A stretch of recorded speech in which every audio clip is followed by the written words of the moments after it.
Well, good afternoon, everyone, and welcome back for another season of Solutions for the Dropout Crisis. I cannot believe this is our third season, Marty. I know This it. is exciting. This is Terry Cash for the National Dropout Prevention Center, and I'm here with my colleague and host, Marty Duckenfield. Also with the center, we welcome all of you to this monthly radio webcast brought to you by the National Dropout Prevention Center at Clemson University in partnership with Clemson Radio Productions and the generous support, as always, of Penn Foster. Yes, excitement's in the air as we start a new year, and so we wish everyone a happy afternoon. You were very smart to join us today because it's going to be a great program. You know, it's really good to be back after the summer. Although the summer went by really fast, Terry, didn't it? It certainly did. What summer, Marty? Yeah, what summer. But I'm ready to learn some new dropout prevention strategies. And we have a wonderful year coming up with some great experts who are going to be joining us. And so welcome back to our regulars, and especially welcome to the new listeners to the program. And today we really have a great one planned. I think it's a very timely to start the new year, I think, on a topic of parent or family involvement. And, you know, I think we should just get started. So first of all, in order to get started, let me remind our listeners of the materials that are provided on the website for today's program. Most important is that slide presentation that's right there up on top. And you should have downloaded that. It's a PowerPoint, but it's been put into a PDF. We'll have that open and ready, and our presenter will be guiding you about when to go to the next slide. You know, there's a great video on there, Terry. We both had a chance to look at it, called Looking Back, Moving Forward, which tells you the origins of this wonderful program that we're going to be looking at today. And so if you haven't seen it already, after the program's over, do have a look. Of course, the resources we provide here include web links to Families in Schools Together, FAST, to their website, and the PTA, and some other parent-oriented and parent engagement-oriented websites. Research, Terry, your favorite thing, of good evaluations about showing how this approach has been successful in a variety of settings. Just a lot of materials. Boy, we got out of control with this one. There's a real good long list here. So, as usual, a good many things. Well, yes, Marty, it is an excellent compilation of resources, and today's program is just the first step in learning more about the family engagement for those who have worked in this area for decades and with great success. And I've often been asked when I'm speaking, what are some of the areas that are most difficult to work with in terms of dropout prevention and school engagement and et cetera, and one of those is family engagement. It is a very, very tough, and I'm sure Pat will expound on that, it's a very tough, difficult task for school principals and others who often realize that they're perhaps not doing a very good job. And so the FAST program, I've seen certainly firsthand the impact it can make, and we're looking forward to learning more about it, Marty. Absolutely. Well, the wonderful thing about these webcasts is that you, the listeners, have the opportunity to engage in discussion with our presenters. So we're inviting you to consider becoming an active part of the program today, and there are two ways you can connect. As this is a radio call-in show, we encourage you to call in your questions, your comments, your stories to share with our guest. And our toll-free number is 888-539-8859. And for those calling outside the U.S., the number would be 864-656-4549. You can begin calling now or anytime during the program. We'll put you on hold for a few minutes, but we'll try to get as many of your questions as we can during the broadcast. Now, because it's our third year, we thought we'd do something special to encourage your engagement, although I can tell you, Terry and I could ask questions till the cows come home, but we do think that it adds a wonderful spice to get the questions from the audience, and that always adds a lot. So, if you are a caller today, Eric will get your information, and we will send you a free copy of your choice of one of the two National Dropout Prevention Center publications that are listed on the resource page. And one is Parent Involvement in Service Learning, and the other is Family Literacy Strategies. So maybe that'll motivate you. We do get a lot of people who write in, but we want the callers as well. So both ways are encouraged. So the email, if you want to send by email, this is how to do that. Our email address is ndpc clemson.edu. Put the word solutions in the subject line, and so we're going to try to get to as many of those questions as well. So we are looking forward to calls and questions today. Well, our topic this month, Marty, is a family engagement program with decades of research behind it. Families in Schools Together, or FAST, as it's commonly known. Joining us today from Madison, Wisconsin, at Wisconsin Public Radio is our longtime friend and colleague, Pat Davenport, who is the CEO of the Families in Schools Together program. Pat, we are delighted to have you join us today. I am delighted to be here, and good afternoon to everyone. And I'm honored to be the kickoff program for the new year with the National Dropout Prevention Center, which is so good at being in touch with dropout prevention issues and a great choice when looking for dropout prevention resources. Thank you for the opportunity to share about parent involvement with you today. Well, thank you, Pat. And the research shows that family engagement is indeed an extremely important component that impacts student success. And yet, even though parents care deeply about their children, they often don't feel comfortable in communicating with the schools due to their own past lack of success in education. English may be their second language, or the school doesn't offer many opportunities for engagement. We hear over and over and over how schools struggle with getting parents involved. And with this being such a key dropout prevention issue, the question we hope to answer today is, how can schools and communities reach out to parents effectively? We believe that today's program is a very important one, so let's begin. And be sure, again, to call us with your questions, and that number, again, is toll-free 888-539-8859. And for those calling outside the United States, 864-656-4549. Pat, let's turn to your PowerPoint now and learn more about FAST and its approaches to family engagement. Thanks, Terry. Let's go ahead and refer to the PowerPoint that you have. In the first slide there, you're going to see it states increasing parent involvement. FAST is an engagement strategy. So let's click and let's go to the next slide. In here, we have a brief agenda of what we're going to be going over today.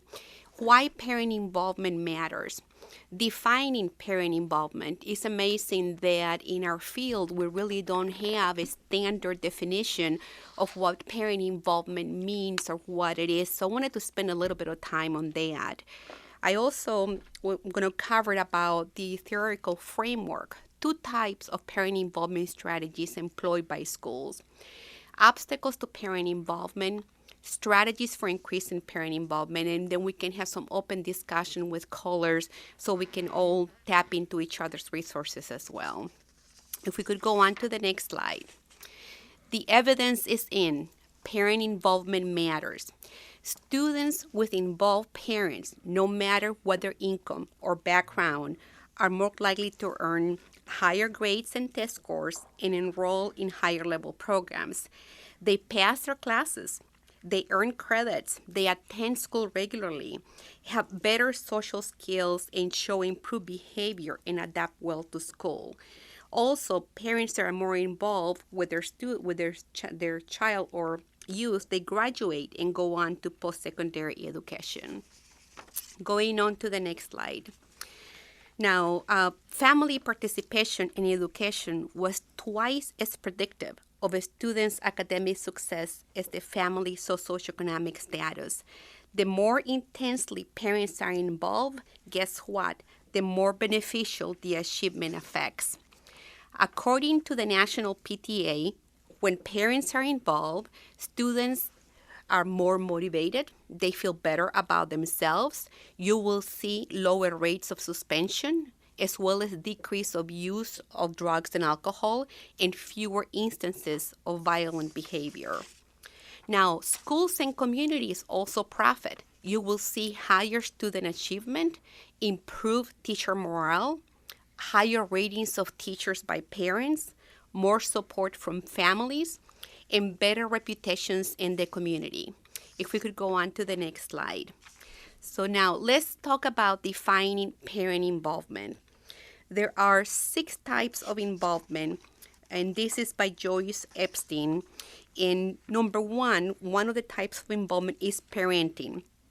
Help all families establish home environments to support children and students. Example of this, for example, will be guiding parents to provide a quiet room for their children or their youth to do homework. Communicating.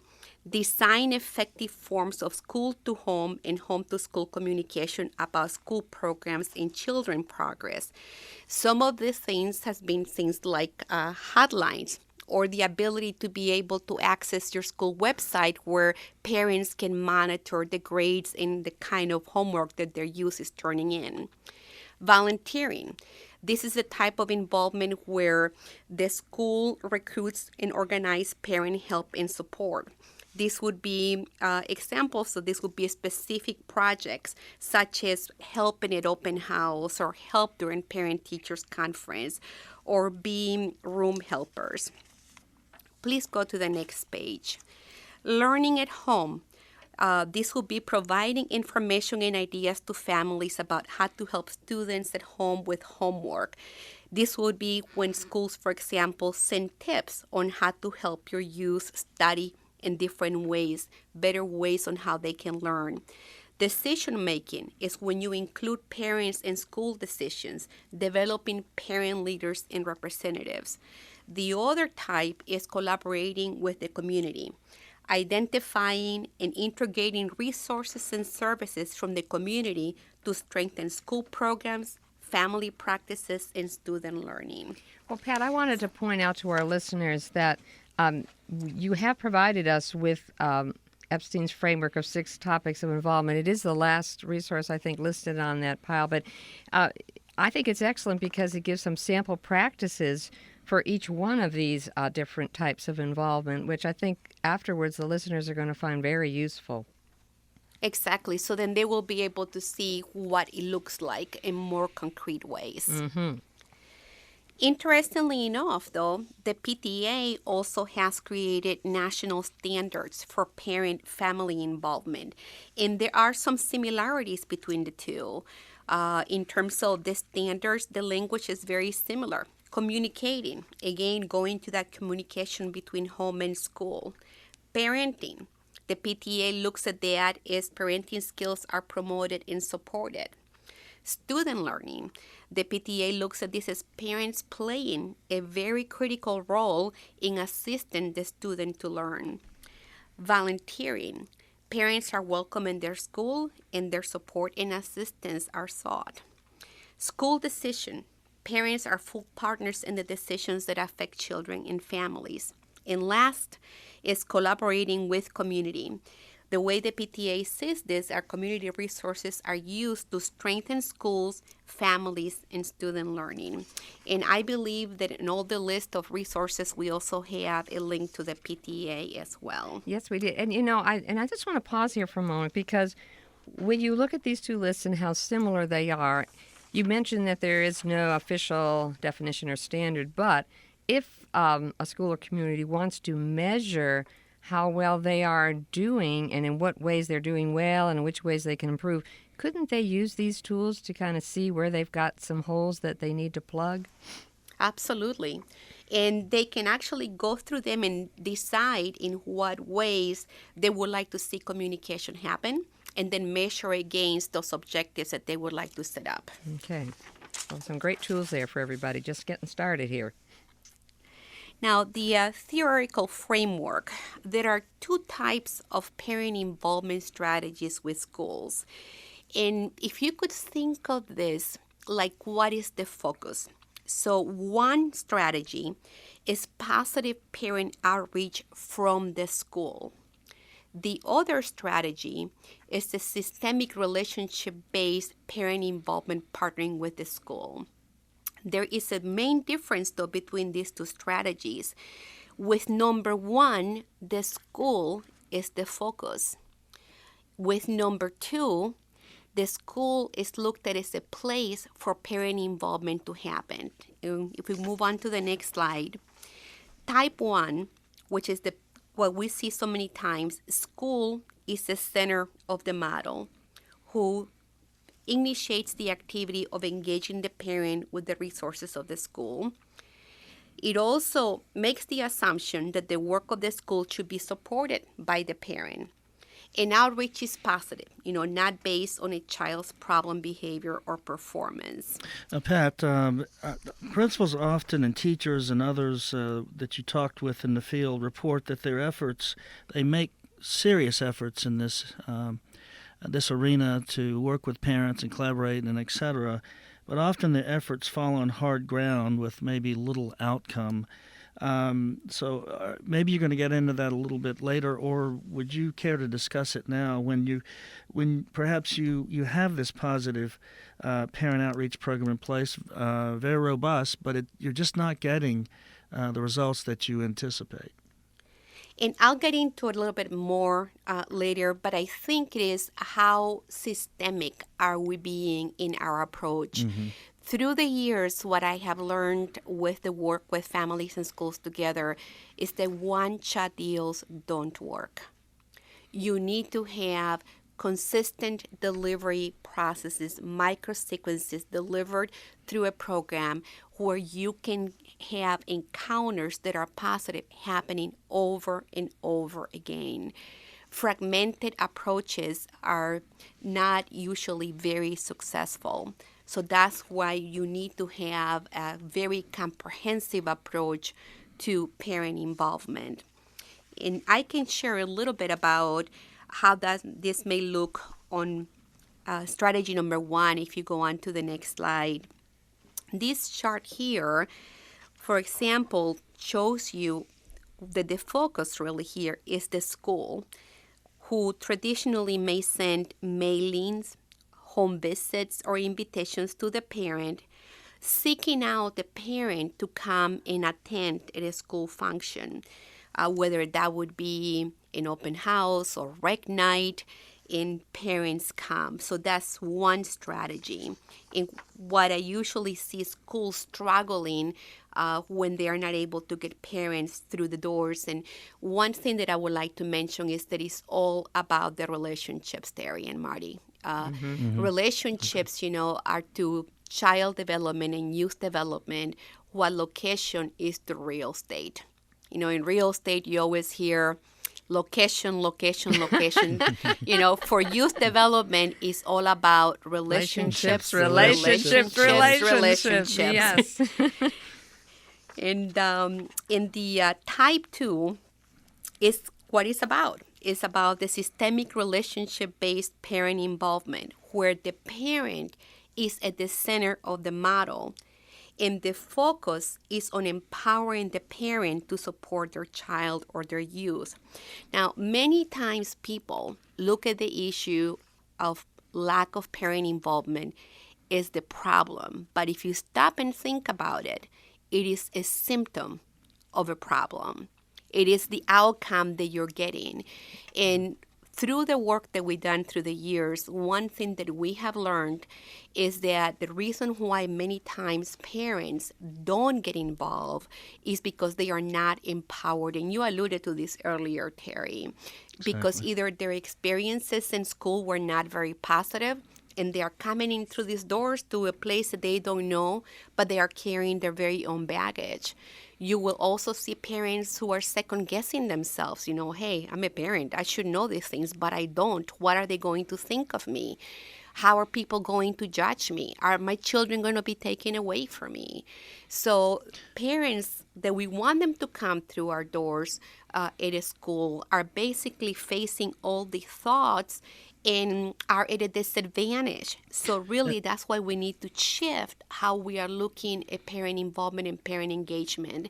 Yes. That it is sure, go ahead. I'm sorry, Pat. I would certainly agree with that. And on the other side of that coin is parents who, well, let me just give an example. In the shadow of Clemson University, my son is in a school in this school district, and quite often they're, as a result of having many professors, parents, and others who are highly engaged in education and are often, I've felt, are not particularly wanted as a result of perhaps coming in and taking over. So there are two sides of that coin as well, and I can certainly feel from my own personal experience, not particularly asked or engaged or wanted to be sought out, if you will, to bring in any expertise or experience. And so, again, I would like to make it's not only those who feel disenfranchised, but there are those at the other end of the coin who feel that perhaps they're not wanted as well. Exactly. And you're not alone, Terry. I mean, that's definitely, we've seen that. In the systemic relationship-based parent involvement also presumes that parents need strong relationships to effectively support the child or their youth. And this would include relationship with other parents, strong family relationships, relationship with the resources of the school, as well as relationship with community resources. I think that the hardest job in the world is the job that we have being a parent. And it's the toughest one and the one that comes with the least amount of instructions. And that's why I believe that parents really need to have support in relationships with others for us to be able to carry the burden of raising our youth. If we go on to the next slide, this shows a chart or a flow on how a systemic relationship-based family engagement looks like. The school is not the center, it's not the focus, it's a site of parent involvement. The focus instead is on systemic relationship building, with the parent being at the center, building relationship with other parents, building relationship with their child, with community agency staff, and with school staff. So basically bringing those systems, those agencies from the outside into the school to support the role the parents have in society today so we can help our youth to be successful. If we go on to the next slide, FAST, Families and Schools Together, is a systemic relationship-based parent involvement strategy. If we go on to the next slide. Pat, if I could interrupt Sure. you and perhaps even go back to slide number 4, or on the previous slide that you had with regard to parent involvement and the parent being the center of the relationship. Could you discuss how would that work at the ground level? How then does a grassroots parent group, if you will, become the center? And I'm just looking, I guess, from a practical level, moving from one involvement strategy to another. Could you discuss a little bit about that? Sure. I will get into a little bit more later, okay. but we in FAST, for example, we applied an outreach from parent to parent. So if you are providing services to families at a school setting, you will need a group of facilitators that will help you deliver, whatever program you want to do. Something that can be done to help you outreach to other parents is to actually have on that team of facilitators a consumer sitting on that team to provide services. Mm-hmm. And then they outreach to others. And as you know, parents, they have a youth at the same location as you do. If I had my kid at your school where you just came from, and we would know what our problems are. Commonalities bond us. So basically, that's why we like to use this strategy of parents outreaching to other parents. Okay, thank you so much. And just before you go further, we'll remind our listeners that you can call in at any time at 888-539-8859 to chat with Pat about family engagement and share some of your stories, your concerns, your questions. And if you do become one of our callers, you will have the opportunity to get a free book. Okay, back to you, Pat. Sure. So if we go on to the slide about relationship-based process, from protective factors, we know that every child needs at least one caring long-term relationship to learn and be resilient. In FAST, we believe that we need to go with what nature has given us, and that is our parents. But parents need support from other adults to parent effectively and reduce their stress. At the same time, that schools need trusting, positive relationships with children and parents. And then a community needs trusting, respectful, and reciprocal relationships, social capital ties. And Bowling Alone is a book that was written about social capital that followed a large populations over several years, saying that in the United States or in the world, we're now basically bowling alone. In the olden times, we used to take our families and we went bowling. We're becoming much more of an isolated, society, disconnected, from others. And I'm originally from Nicaragua, Central America area. And the first thing I noticed when I came to the U.S. was the lack of support for families and how isolated and disconnected families were from each other. When I was a kid, and if I did something wrong, by the time I got home, guess what happened? My mother knew about it. And I also had to face people along the way that would say to me, Pat, what were you thinking? I was accountable to many people. Now, people were basically taking stock in raising each other's kids. When you don't know your neighbors, when you don't get to see them at school or anywhere else, you are not developing those relationships. So if someone would have called me about my son and told me, Pat, look at what Jeremy is doing, and I did not know that person, I would have said to them, what is it to you? Your kid is probably worse than mine. Why are you concerned about mine? And that is because there is not a relationship between the two of us. But when you trust and you connect with that other person, when they call you and express a concern about your youth, you're more likely to listen because you know they are doing it because they care about your youth, not because they are there to gossip. And that's what social capital is all about. Oh, that's a great reflection on your childhood, and actually reminds me a lot of mine. And I mean, Terry doesn't believe that I grew up in a small town in the shadows of New York City, believe it or not, but it was just a little town just like that. And I remember getting in trouble once and walking home and knowing everybody was looking at me. Oh my, I wasn't that naughty. I was only 10. But anyway. But we have a caller from Utah. How great is that? Margaret, you're on the air with Pat. Do you have a comment or a question? Hi, yes, I have a question. I'm the director of a community education partnership in West Valley City. We partner with the city government to provide after-school programs.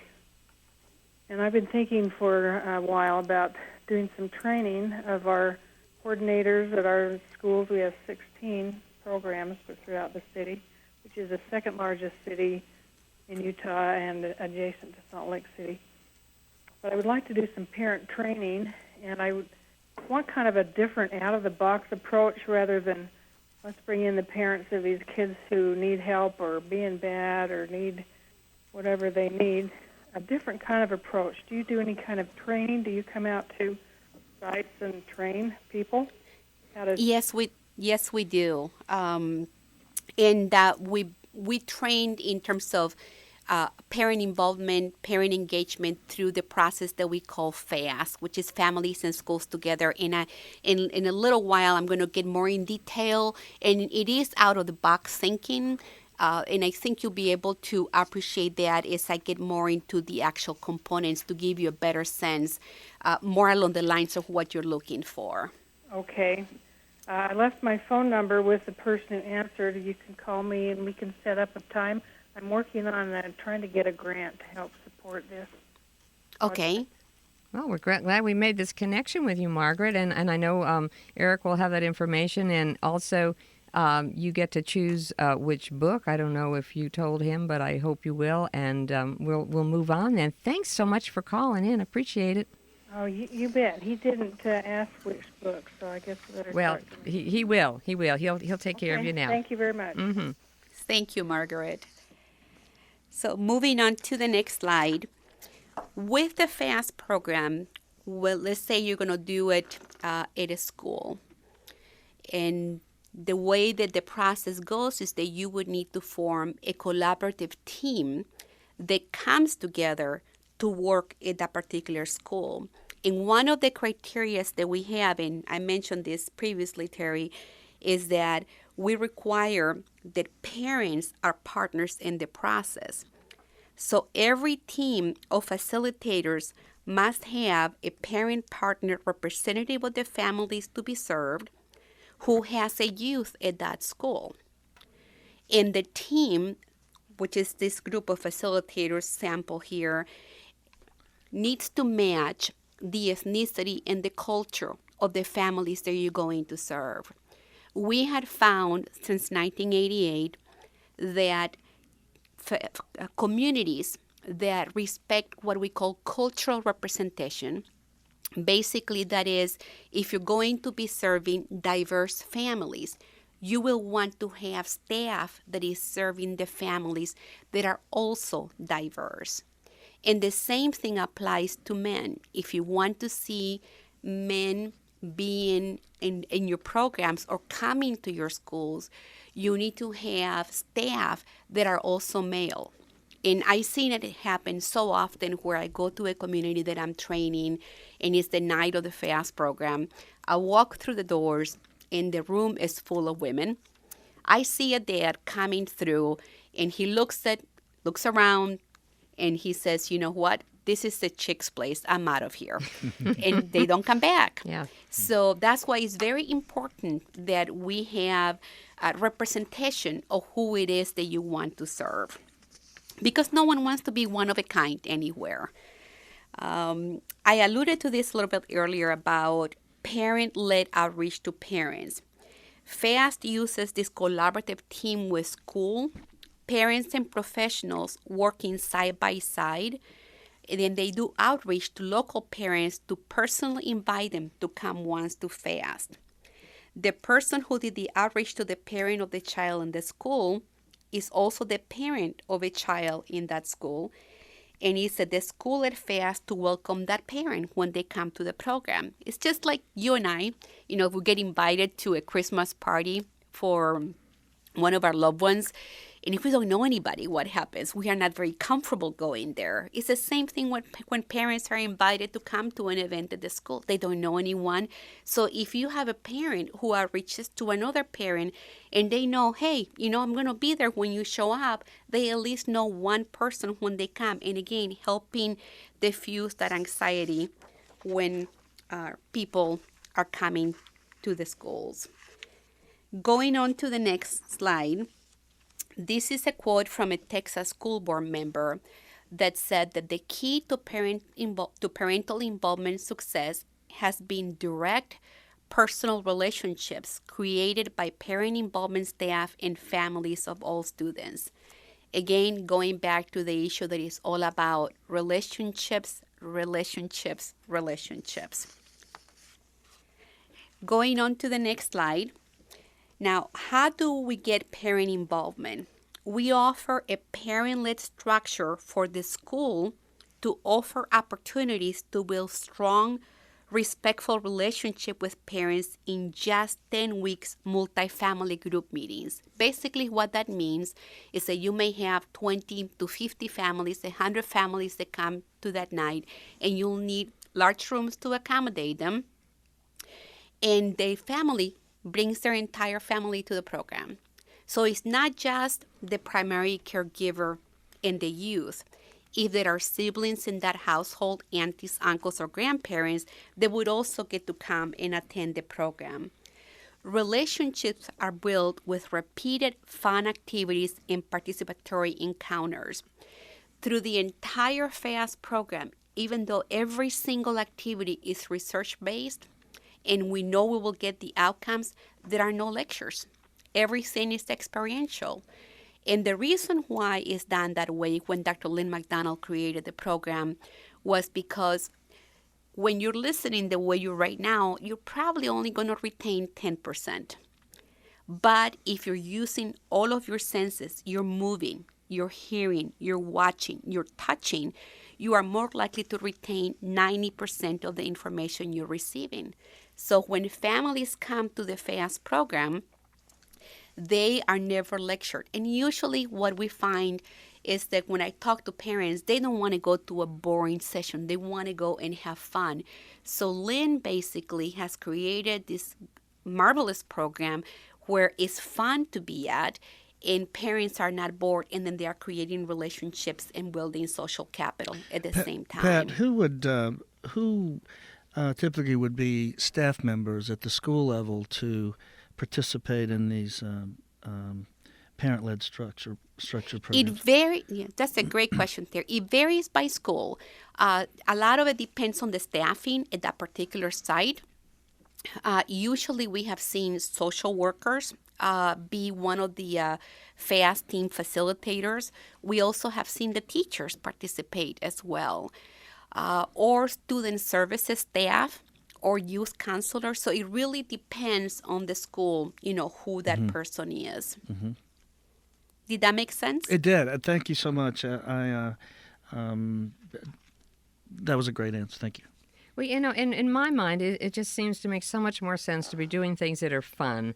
And when you talk about relationships being the key part, I think about the people that I know, and it's when we're together having fun that the relationships are fostered, not when we're sitting in a classroom listening to a lecture. I don't see how a relationship, too much of one, could be fostered then.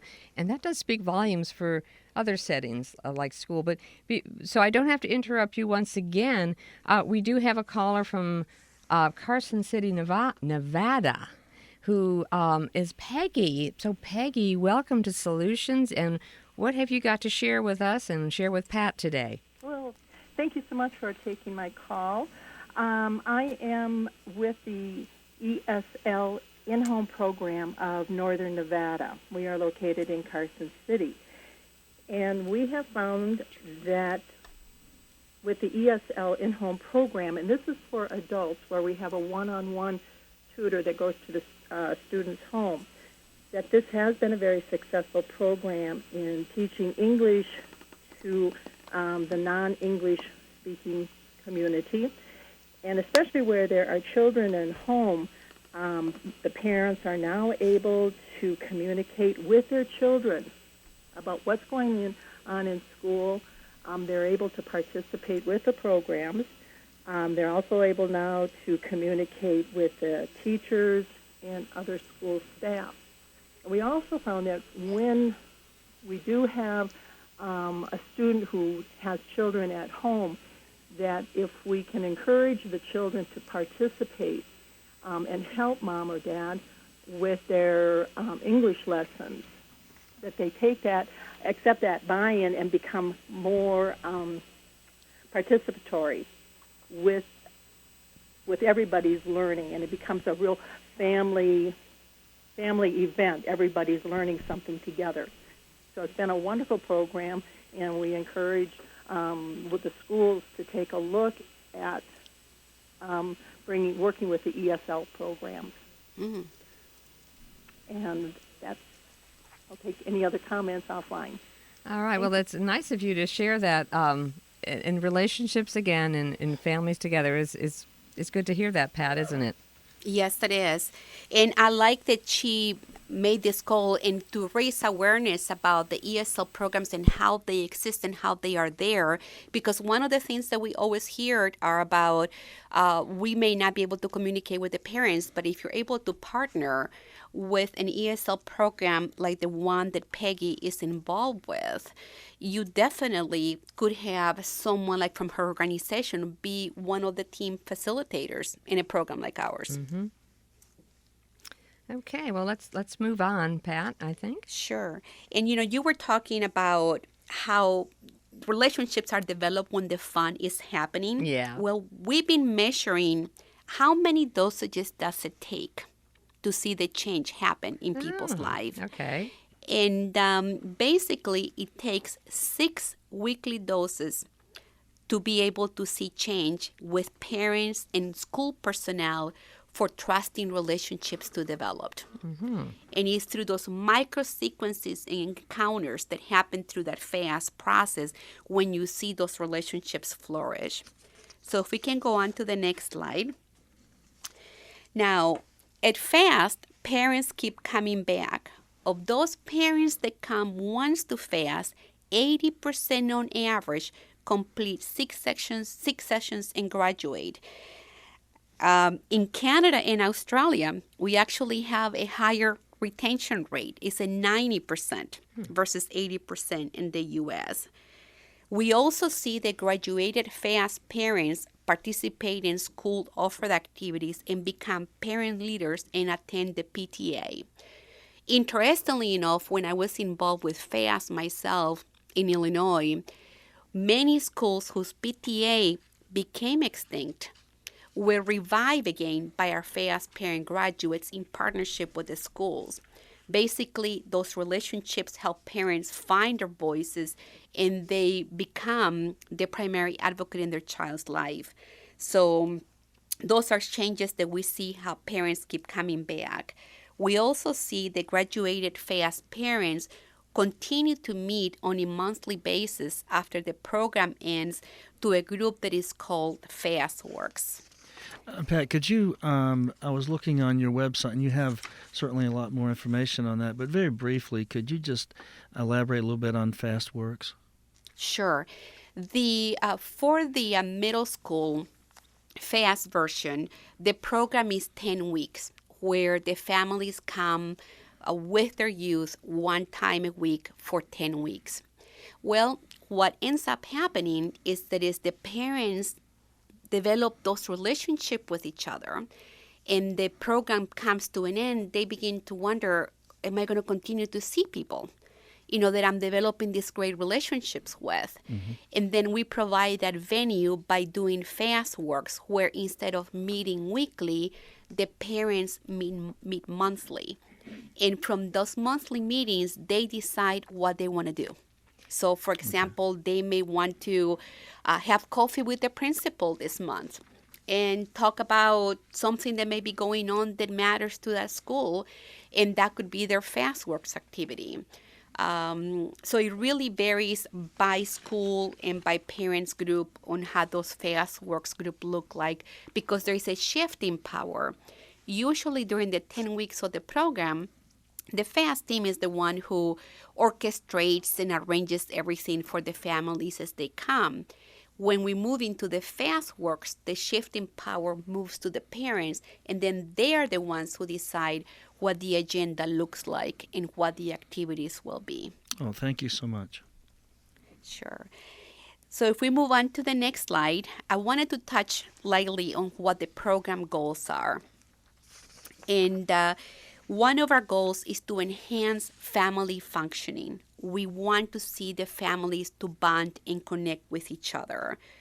We also want to prevent the focal youth from experiencing school failure, as well as prevent substance abuse and reduce stress that parents and youth experience. As you know, life can be very stressful. But if you're wondering, this is great, but why do we care about this kind of goals? Well, guess what? Families with high conflict are more likely to have youth who uses alcohol. So everybody says, there's conflict. There's always going to be conflict in one way or another, and that is true. But what matters is the manner on how that conflict is handled.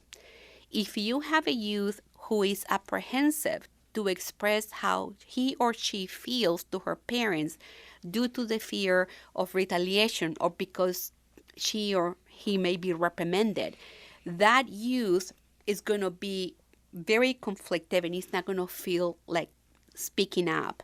So that's why we care so much about high conflict, because we know that the potential outcome here is that youth will be less likely to be using alcohol in the future. Families with high cohesion and expressiveness are less likely to have depression and loneliness. We consider ourselves like isolation busters. We want families to come together, be connected with each other. The other reason why we care about these goals is because youth who have a good impulse control will do better in school, which it makes sense. If you have a young person who can sit and watch and listen and be focused, they are more likely to learn than one who's fidgety and is distracted and not paying attention. So if you go on to the next page, this is about incentives. When working with families, it is very important that you find ways to provide incentives to them to come to your school or for whatever program you're doing. And if you could think of incentives in two categories, one is to remove barriers to attendance. The other one is to promote attendance, to retain them. You know, the first time I ever heard about the FAST program, I got to confess to you, I did not want anything to do with it. I was like, I've been there, done that, and there are really no parent involvement programs that walk the talk.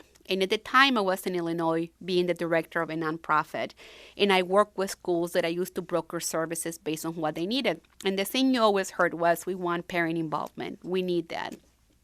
And I had a funder who approached me and said, Pat, you are the one who delivers and creates collaboratives in this community. FAST is a collaborative model. Why don't you do this program? And I was like, I'm not sure that this is really going to work. And really to get him off my back, I decided that I was going to go ahead and do this program one time. And I went through the training. I did the home visits. I recruited parents, went through the entire process. And I'm waiting on the first night of the program, trying to figure it out. Are parents really going to show up or not? And they showed up. But I was such a doubting Thomas that it took me until the third night of the program to really realize and accept that parents that were coming were there to stay. And incentives is part of that formula. Because families that are highly stressed, highly isolated, will need many times incentives to be able to come, mainly in the economy that we are today, with people losing jobs. A meal is a great incentive to not just remove a barrier, but also to continue that attendance to come. It's a night, parents look at this usually as a night out that they don't have to worry about a meal. Transportation. That's removing a barrier to attendance. You can have the greatest program in the world, but if people cannot get to it, it's not going to matter. So providing transportation as part of your process would be very important. Childcare, that's another one that can help you remove barriers. In elder care, we are beginning to see in some situations that parents have their parents living with them, and sometimes respite care may be needed so they can attend a program like this. To promote attendance, I already mentioned the meal, but social support that provide opportunities where parents can meet with each other, where they can connect with one another. Another incentive that we use is the lottery basket, where all the parents get to win this lottery basket full of goodies, and the one who wins the lotto is the one who prepares the main course for the following week. Also providing opportunities to partner with other community agencies. Something that I learned since I've been working with FAST with 1995, that there are two reasons why parents may not look for help. One of them is because they don't know where to go. The other one is that if they know where to go, they don't trust those structures in downtown. So by bringing people into the school through a group of facilitators who meet with them on a weekly basis, what happens during that time? They start to develop those relationships. And that's when you begin to see parents seeking out for agencies to help them. If we go on to, yes. Well, before we go on, and I that last slide was one that I thought was pretty powerful. Both the barriers removal piece is so key, and then the incentives that we normally think of as the positive incentives. But we do have another caller, and boy, the West Coast or the west of the Mississippi gets a gold star today because this call is from California. Salinas, California. We have Ann on the phone with a question or comment. or a story to share with Pat Davenport. So, hi, Ann. Hi, thank you. And I'm actually only 20 miles from the coast, too. So I'm just about all the way. And you all are going to laugh when you see where my next one's coming from. It's on the email, but if it's west of California, you can all guess where that's from. So. Either Alaska or yeah, Hawaii. And they've emailed. But go ahead, Ann, with yours. Yeah, thank you very much. I am taking on a new role here at work, working with foster students. California has a law where we are to be very proactive in working with the Department of Social Services in ensuring that our foster students have the least interruption in their academic progress as they may be moving from caregiver to caregiver. And one of the things that I am developing a sense of is that we don't have embedded in code, at least, a really good education for caregivers about how to help their foster child in the educational system. And I'm wondering if you've had any experience with FAST, either with foster caregivers being part of the group or whether it would be more appropriate to have a kind of a specialized FAST program for foster caregivers. I'm really interested in your feedback and ideas. Yes, Ann. Actually, it's been done both ways. We do not define family. So families define themselves. What we care about then is the primary caregiver. In this case, it would be the foster parent and the youth or the child that is coming to the program. There have been some programs across the country that have done in a few occasions only for foster care families. But more often what we see happening is that foster care families are mainstream with the other FAST programs. And that is a process that I would probably recommend the best, just because when everyone that is coming to your program is depleted and exhausted, they don't have much room to tap into each other's resources. But if you bring a group of people that are, come from all paths of life, then they can tap into each other's resources and lean to one another. So we have actually, our programs, since they are open to anyone in the school universally, then anyone who has a foster care parent can come with that youth or that child, depending what age group you're trying to serve. Would you, in cases where the foster caregiver and the parent are working hard toward reunification, would it be appropriate for both the parent and the foster caregiver to be there?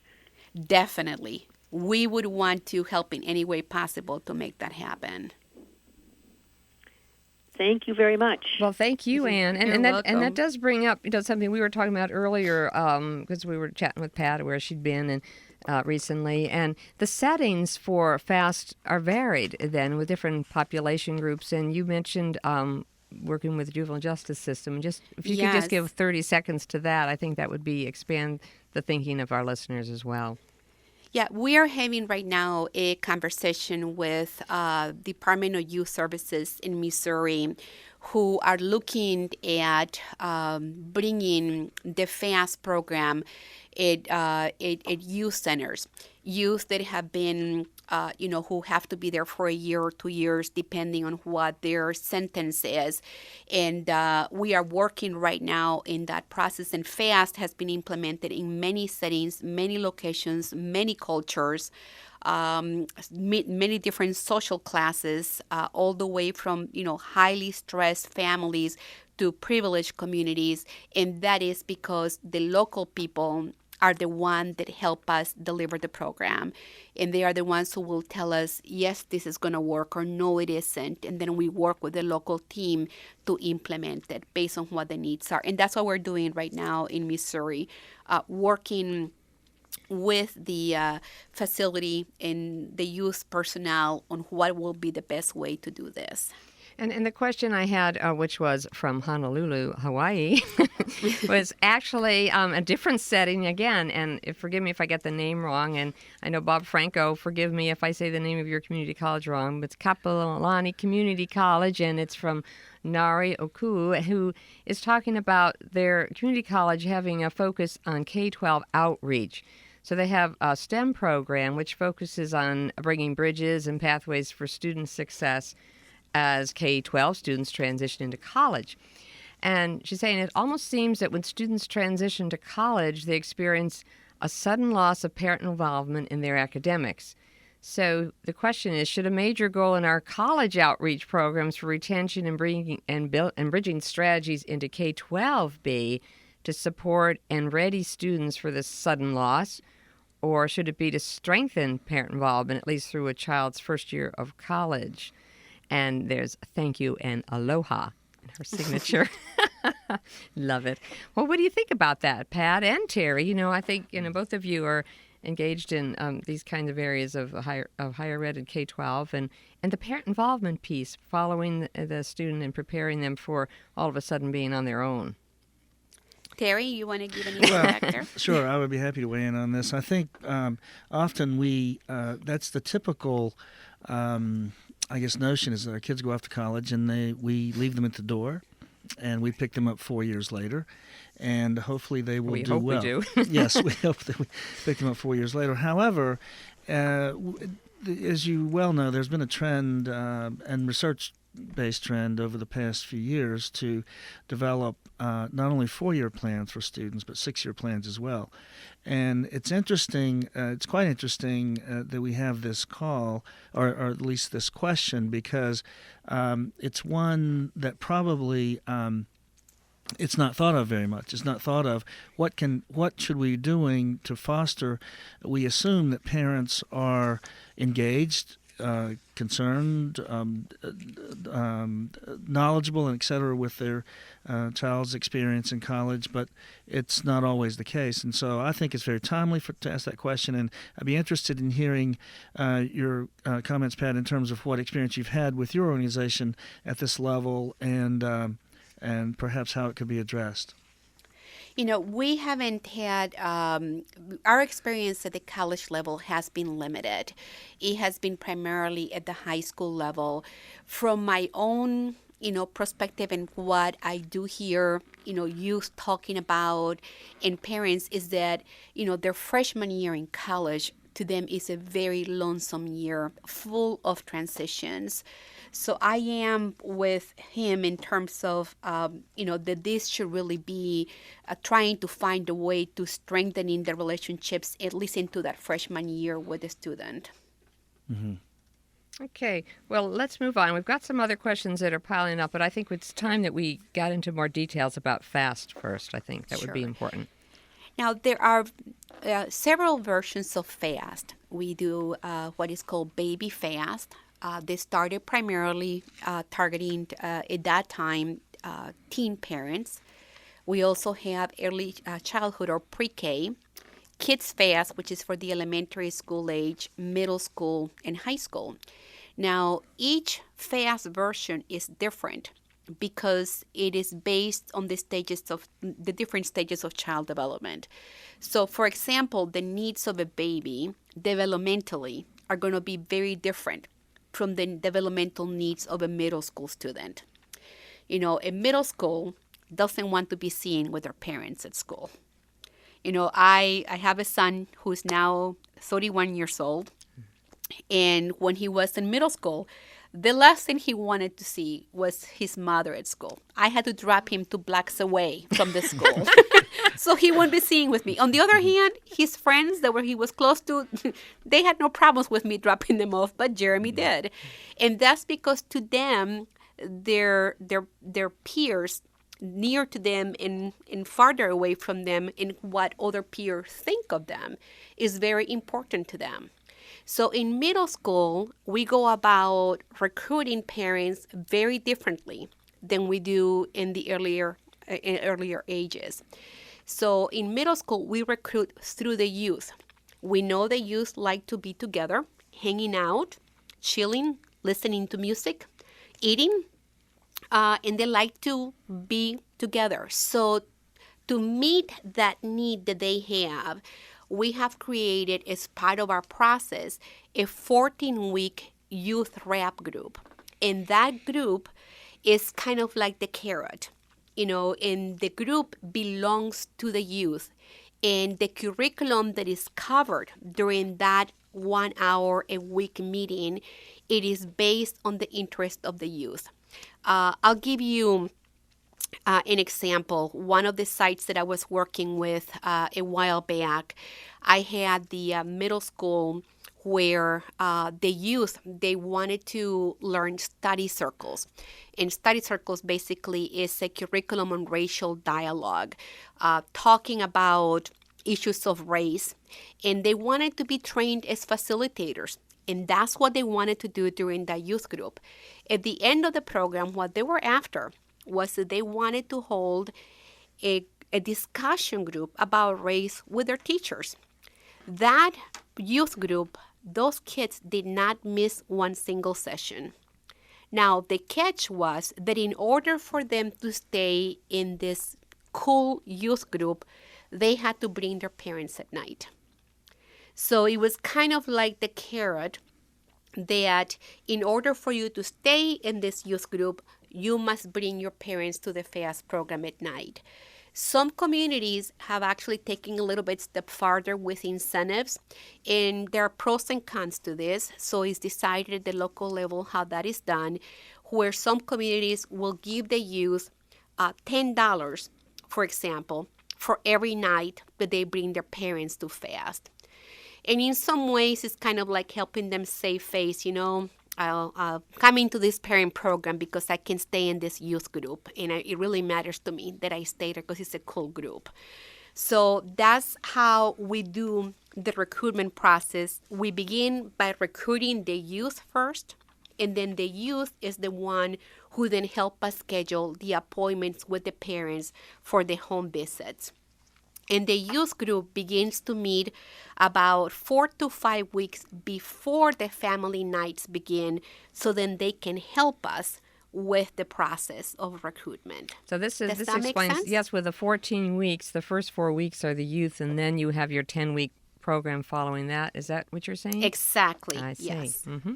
But that youth group is the incentive for the youth to want to belong, because this is an exclusive club that if your parents are not coming to the FAST program, you're not there. Yeah. So it's mutually exclusive, that in order for you to stay in that youth group, your parents must come at night too as well. Okay.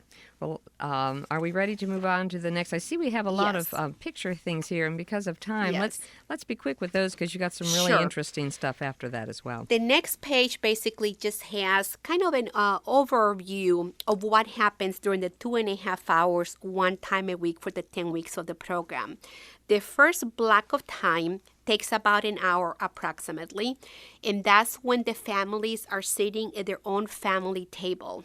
And then they do a family flag, and I'll show you those later a little bit. And then we also have the meal, and we have a fast hello, and we do music as well.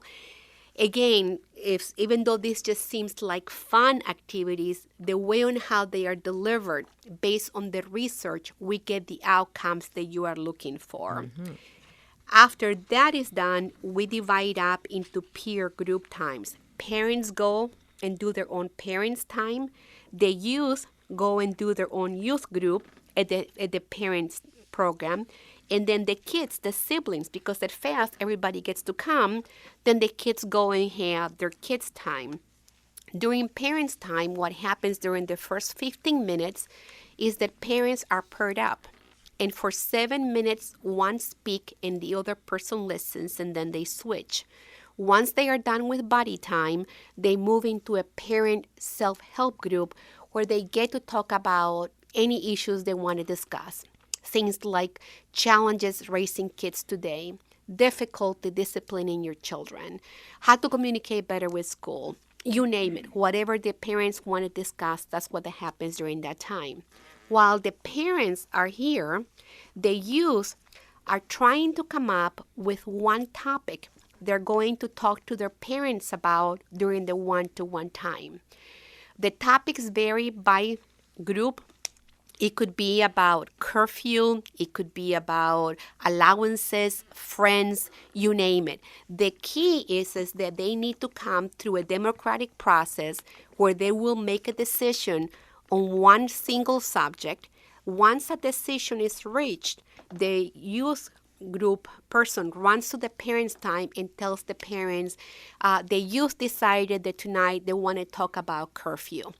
So the parents know that the entire youth group decided to talk about the topic. They don't know who volunteered it, but there is power in numbers, because what they know is that everybody will be discussing the same thing.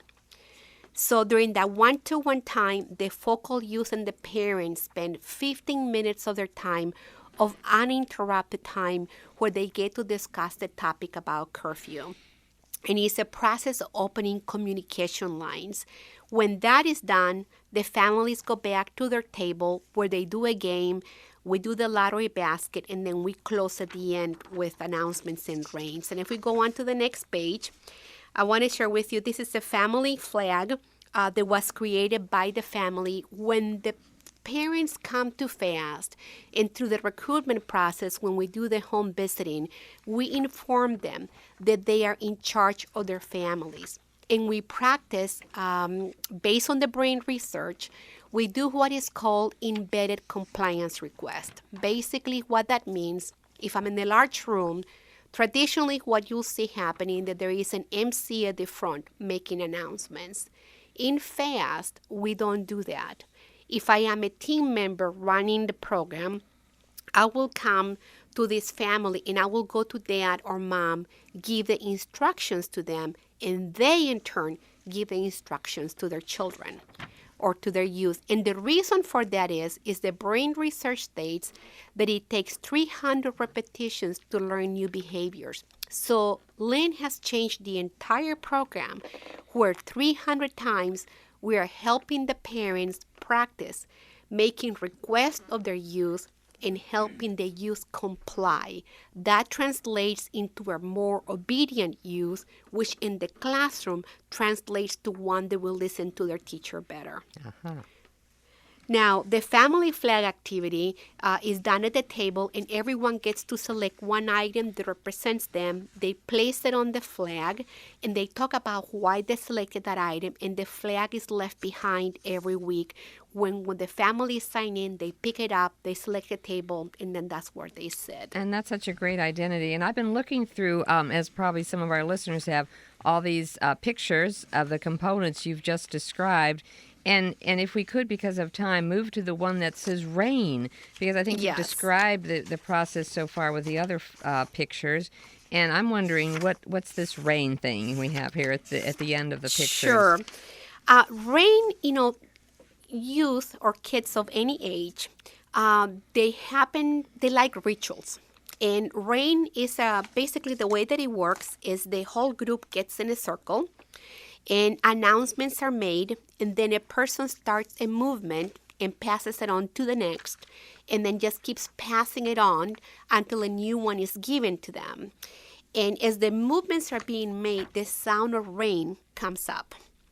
And it's just a way to close the evening and close the activity for the night. Well, let's move on, Pat, because of time, and look at this slide about special sessions. You have one at week 5 and then a really special one at week 10.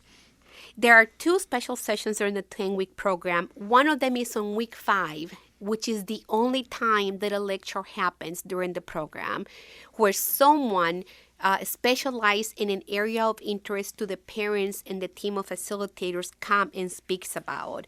So if your community is experiencing issues on violence or gangs or substance abuse, whatever that may be, you would have someone speak on that issue on week 5. But the key factor is that youth as well as parents need to be together when that presentation is made. And then the parents, and usually activities are done where the parent is in charge with their family of finding answers to the issues that are being presented. And then the other special week is the graduation, which happens the last night of the program, where the youth and the parents primarily are the ones who plan graduation and how they would like to have it. So going on to the next slide, this one is a picture from a grade officer. A grade stands for Gang Resistance Education and Training. This slide was actually in Hawaii, where they were talking about gangs, and that was the presentation for the 5th night. If we go on to the next slide, this would be a sample of a family working together on a presentation at that table. And go on to the next one, graduation, where the families are the ones our society is very individualistic. We win as individuals, we graduate as individuals. Through the FAST program, we win as a family, we graduate as a family, and that's what graduation is about, your family graduating from that evening. Well, and that's a terrific event, and because of the 10 weeks that everyone has participated in, you've been looking at the success of the program, and I know Terry is anxious to hear about this, being the researcher that he is. What have the outcomes been with FAST and dropout prevention-related results? Excellent question. If we go on to the next slide, there has been 2 randomized controlled trials that have been completed with academic outcomes as rated by teachers that follow up. And both of these randomized controlled trials had universal recruitment of students, meaning that a whole classroom was invited or several grade levels were invited at the same time. One compared FAST to male parenting pamphlets, and the other one compared FAST to a control group that did not get anything at all. So if we go on to the next slide, this shows the NIDA study that was done on FAST in 10 inner city schools, where the teachers were reporting academic performance using the ACAMBAC, which is the child behavior checklist. And basically, this was with about 359 students, where we found a statistically significant findings at follow-up and 2 years later.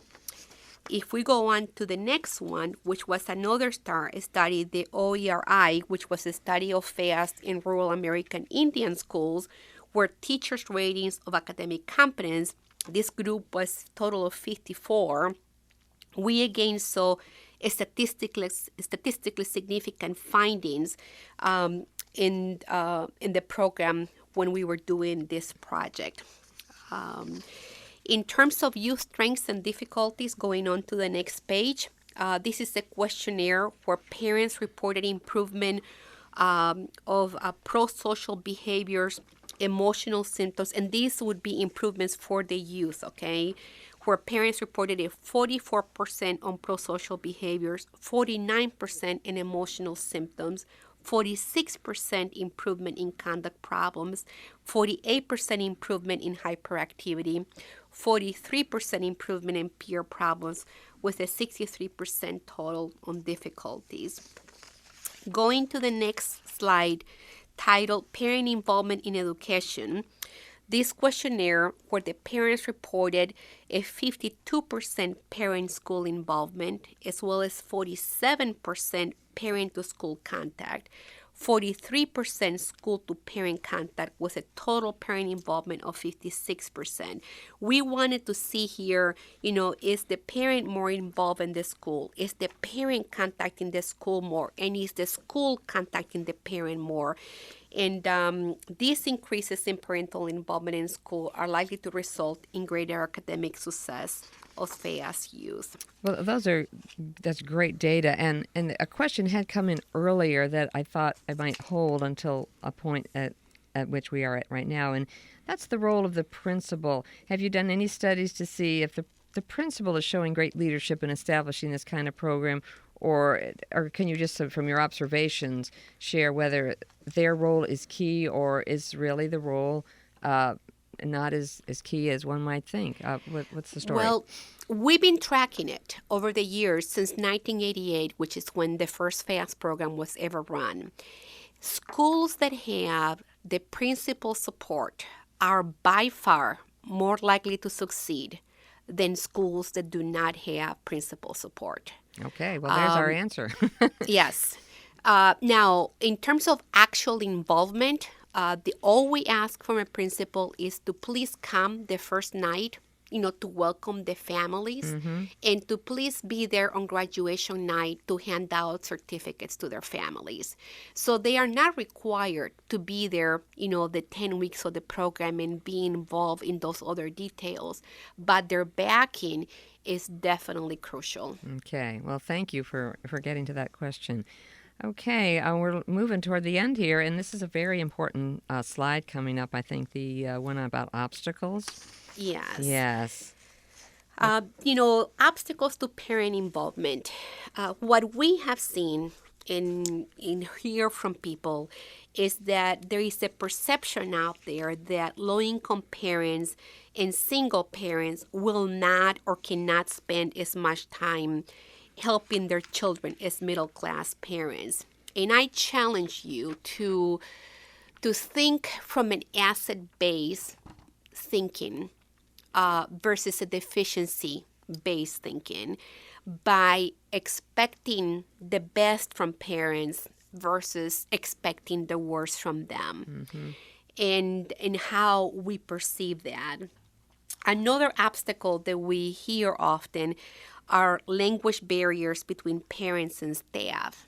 That's why we subscribe so importantly to cultural representation, meaning by that if you're going to be serving diverse cultures, the staff that is going to be serving them needs to represent the culture where they are coming from. If from the entire night of fast, there is never a handout that is given, because communication happens all the time between the facilitators and the parents. And let's say if I am doing a program that is 100% in Spanish and I speak Spanish, then I'm communicating with them in Spanish, and then that barrier gets removed. Lack of cultural awareness and understanding.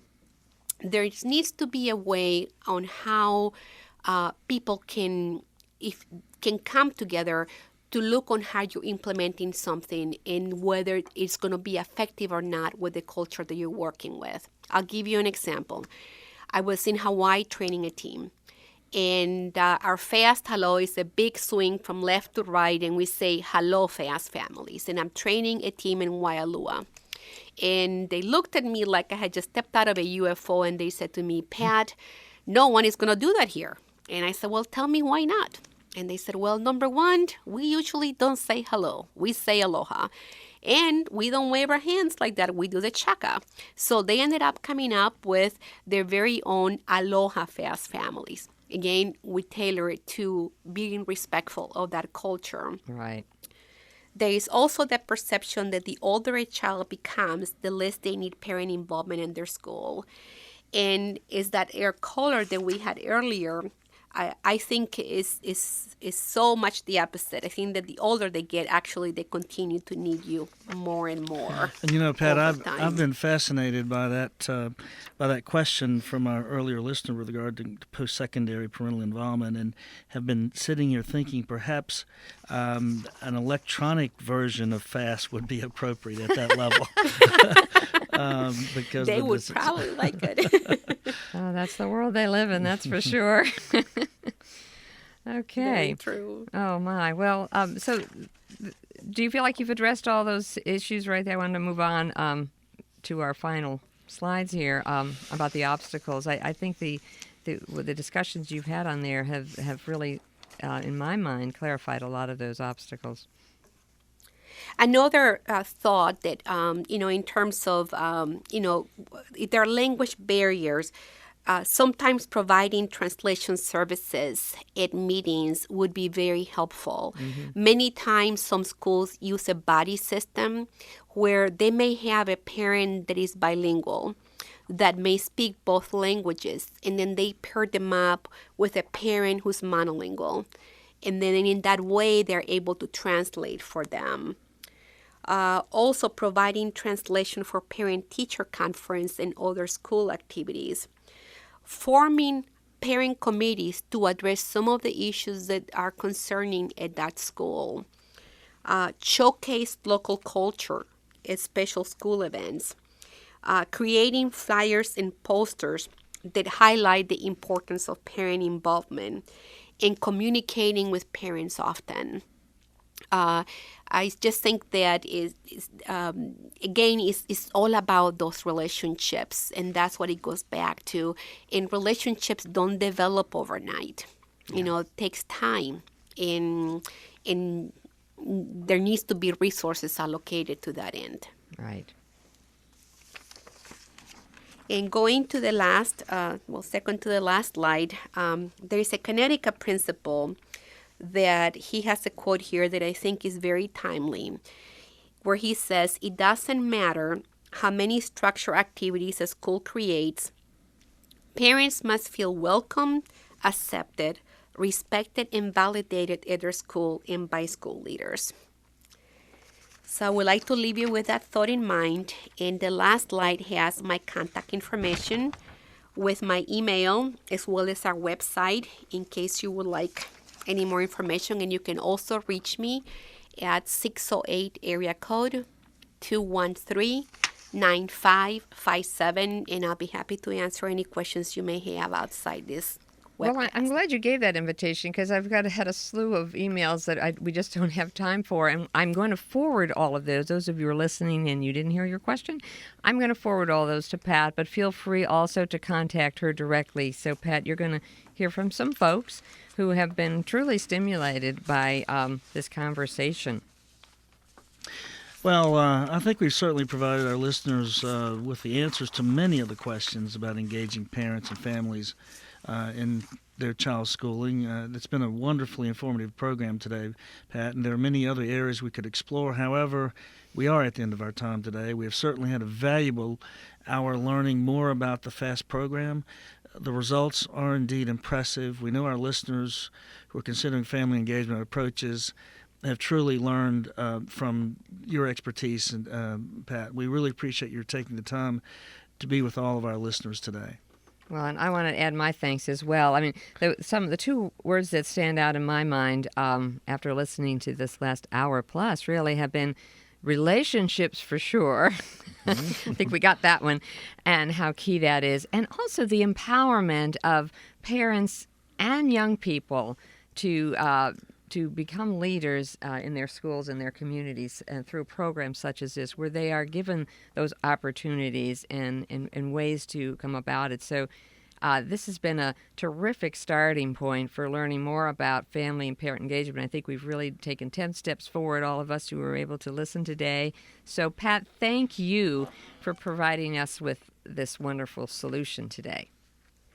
Thank you, Marty and Terry, and to our listeners. And again, please feel free to call me if you have any questions or if you need any additional information. It's been a pleasure, and have a great evening. Well, thank you. And we want to remind our listeners that this radio webcast, like all of our monthly programs, will be archived on our website within the next couple of hours. And it's downloadable for your iPod or your MP3 players. So you can go back and listen again. Recommend that friends and colleagues listen, and even use the archive program for a professional development activity for an entire faculty or community group. Just get that computer and that LCD and that screen up, and you've got a workshop. And also, I always like to mention this, we're on iTunes, Pat and Terry, and you can actually subscribe to Solutions and get every month's program downloaded automatically to your iTunes account. Well, thank you, Marty. Next month we're pleased to announce that our guest will be Ed Lambert, Director of the Urban Initiative at the University of Massachusetts, Dartmouth. Aside from being the director of this affiliate of the National Dropout Prevention Center, Ed is the former mayor of Fall River, Massachusetts, and led many community-wide initiatives in dropout prevention. We will be exploring with Ed the ways communities and their elected officials can work together to move along the agenda of dropout prevention. So mark your calendar for Tuesday, October 12th at 3:30 Eastern Time for the next Solutions broadcast. And we'd like to thanks to all of you for listening and participating. Remember that we know why students are dropping out of school, and with research-based solutions, we can ensure that all of our students graduate. Join us next time for more Solutions to the Dropout Crisis.